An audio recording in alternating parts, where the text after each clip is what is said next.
Kuya Mark, may habol pa po ba kami sa bahay at lupang binili ng nanay ko sa tiyahin niya kahit rights lang at walang titulo? Okay.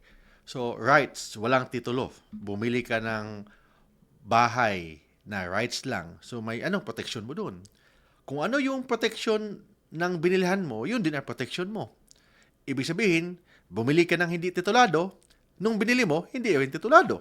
So, ang protection mo, based lang sa rights na pinag-usapan ninyo ng iyong tiyahin. So, hindi matatawag na ownership yan, but you may enjoy possession, but walang titulo yun. So, pag may nakatitulo nun, baka, walang tawag dyan sa'yo, mga illegal settlers lang kayo doon. So, pwede kayong paalisin. But kailangan may court order. But kung walang court order, hindi kayo pwede basta-basta paalisin. Yun ang sabi ng batas. So, hindi kayo pwede basta-basta paalisin kung wala kayong court order. But, hindi matatawag na titulado yung lupa ninyo kasi rights lang ang binili ninyo. So, ibig sabihin, kung ano yung rights ng tiyahin mo, nung binili, yun din ang rights mo. Na-transfer lang sa'yo. But hanggang doon lang.